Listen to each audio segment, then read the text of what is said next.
Everyone, let's talk about transverse magnetic polarization in the circular waveguide. So we've already gone through the TE derivation, where we solved the Helmholtz equation on the H sub z component of our field profile.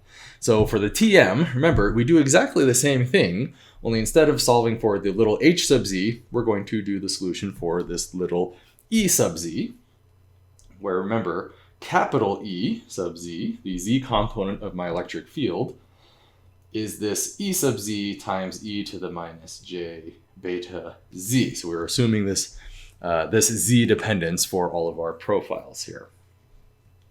So just like before, remember, we're just going to apply separation of variables, where E sub z is assumed to be a separable function, where we say r of rho, so the radial component here multiplied by the angular component, so r and phi. So just like we did last time. So at this point, the derivation, you just plug this into here and you carry out all the derivatives. We already did that derivation, so the result is going to be exactly the same, which means we can just skip right to the result and find that little e sub z of rho comma phi takes on the form of a sine of n phi plus b cosine of n phi times j sub n k sub c rho, where this is the Bessel function of the first kind of order n. Okay, so go ahead and watch the last video if you're not unclear how we got from here to here. But remember, you just take this, you substitute into here, you get a bunch of fun little arguments where you calculate all the derivatives. You find that the angular bit satisfied this thing here. It was only allowed integer values here for this little propagation constant. And then we got a Bessel's differential equation out of the radial bit, which had solutions of Bessel's functions of the first kind and second kind, and we reject the second kind because it's infinite at the origin. So remember also, in the back of your head, there is going to be this sort of implied dependence of e to the minus j beta z. And so now we're ready to just apply boundary conditions. We already know what these constants are allowed to be, this little n. The only real question was this k sub c term here has to satisfy special conditions. So remember, the only real condition we care about is tangential electric fields are zero along the surface of the waveguide. So in other words, I would say E sub z of a comma phi is equal to 0. And so you just put in a for rho here. All this other stuff is going to divide out.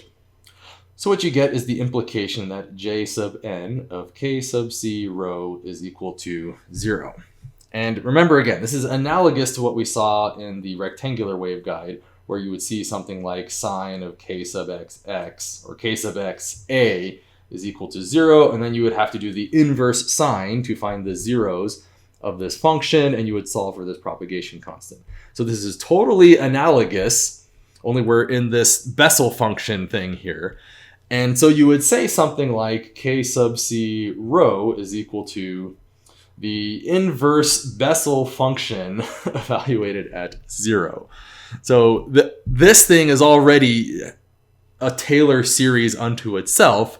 So this is even worse, right? So we basically just have to solve this stuff numerically. There's not really any nice, neat patterns to it. You just have to use a computer and graphically figure out where the zeros are on this thing. And it is a computational mess. Oop, excuse me, I made a mistake. This should be A. This should also be A, so to indicate the edge of the waveguide. So basically what you get is my k sub c propagation constant is going to be the zeros of my Bessel function divided by A.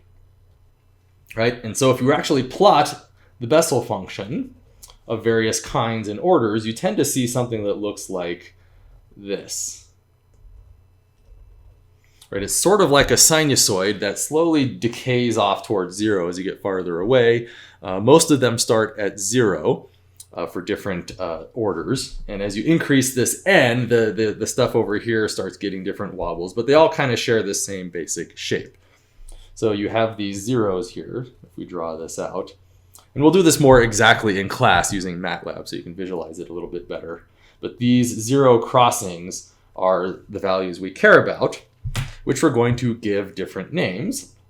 P sub n m. So actually, sorry, this will be like P sub m1, P sub n2, P sub n3, P sub n4. And if I change the n, you get maybe kind of a different Bessel function that does something like this. So they look similar, but they behave differently. So that would imply this is like P sub the n after that. So if this was, say, a value of 1, I would call that 1, 1, 1, 2, 1, 3, 1, 4. And then if I put in an n equals 2, we would get something like 2, 1. And this would be P sub 2, 2, 2, 3, and so on as I plot these different Bessel functions. So they're very hard to draw by hand. So we'll do this in class with MATLAB so we can see them more precisely. But again, the important thing are these zero crossings, and each one has a little name, P sub nm, for the nth order of the Bessel function, and the mth zero crossing is kind of the notation here. So we're just going to write this out here as P sub nm over A. So remember, this is different from the TE polarization, where we had the derivative of the Bessel function here. So remember, the TE polarization, the thing we cared about was J sub n prime of K sub C A equals 0. So that implied we had this P sub n m prime. So it was the zeros of the derivative of this thing. So as if these Bessel functions aren't bad enough, the TE polarization, you had to take the derivative of this thing, which is a whole other function unto itself that's very difficult to solve, and you have to apply numerical methods to dig out these little zeros. But the idea is that these are the allowed solutions that enforce the condition of my tangential electric field being 0. So what I'm going to do now is simply write out the full solution here. So let's see. So I'm going to say E sub z of rho comma phi. Right? And there are going to be, so it's kind of a little tricky now because of my notation here. So notice there's an nm dependence here, and this k sub c here is a little tricky. So we're just going to kind of substitute that back in. I'm going to say a sine of n phi plus b cosine n phi.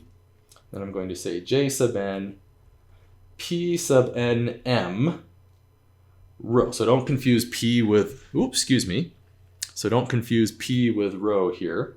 That's divided by a. And then, of course, there will be that implied e to the minus j beta z if I want to do the full three-dimensional solution here. So that's pretty yucky. And remember also, any linear combination of solutions to this thing is also going to be a solution. So first, we have to also make a note that this beta here is going to have a function of n and m. So my allowed propagation constants, beta sub n m, is going to look like this. K sub squared minus k sub c squared, square root, which we found my k sub c's are these allowed things over here. So I'm going to get the square root of k naught squared minus p sub n m over a squared. Okay, so these are the allowed propagation constants longitudinally down my circular waveguide. And then, of course, any linear combination of solutions is also a solution. So the final total electric field profile, E sub z, I'm going to write rho phi comma z. I'm going to superimpose a giant summation of these. And now we have two of these coefficients. I have these two arbitrary coefficients. They never went away. And each one of these coefficients corresponds to some combination of n and m. So I'm going to have n equals 0 to infinity. M goes from 1 to infinity. So I have my first, second, third, and so on zeros. The 0th zero won't matter here because that'll zero out everything. And N, however, can be 0 because this cosine term here will be non-zero. This guy might go away for 0 values, but this one will not. So I'm allowed to have 0 for my N here. And then I'm going to write A sub N M sine of N phi plus B sub N M cosine of N phi J sub N P sub N M over A times rho, and then e to the minus j beta sub N M Z. Okay, so there's some new things happening here and some familiar things. Again, this linear combination of solutions, also being a solution, should be very familiar. The main thing you'll notice is we are in cylindrical coordinates, so we had to satisfy the Helmholtz equation in cylindrical coordinates, and these are the functions that came out. And we still have this familiar propagation along z. We have very discrete allowed modes of propagation. But the new thing is we have these double sets of coefficients here, A and B. So what I'm going to do is I'm going to give those names. This one here, these are going to be the odd modes. So they're going to have odd symmetry about theta equals 0 or phi equals 0. And these are going to be the even modes here. Okay, so any arbitrary function inside my waveguide is going to be expressed as a superposition of even and odd modes. Okay, so that's the basic solution. So this is computationally intense. It's mathematically hectic, mostly because of this Bessel function. And of course, I am allowed various values of n and m, and that gives me very specific values for my beta here. But really, these zeros here are the mathematical nightmare in this entire ordeal. Now that being said, we also have our familiar issue of cutoff, right? So I have beta sub nm is equal to the square root of k naught squared minus p sub nm over a squared, like so.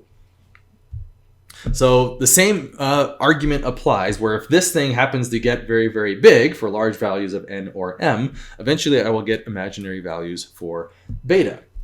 So we can simply calculate our cutoff frequency by equating these two things together.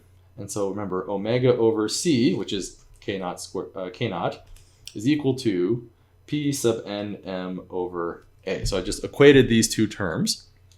And of course, omega is actually 2 pi f. So I'm going to solve for the frequency here. And you get a cutoff frequency is equal to the speed of light. So the waveguide is filled with air, so it's going to be the speed of light in air or vacuum here. And then I'm going to get a 1 over 2 pi a times p sub n m. Okay, so these are the cutoff modes in a circular waveguide. Or sorry, the cutoff frequencies for the n, mth mode in a circular waveguide. Okay, and if you're wondering, how do I calculate these p sub nm's? Well, there are some numerical methods to do that.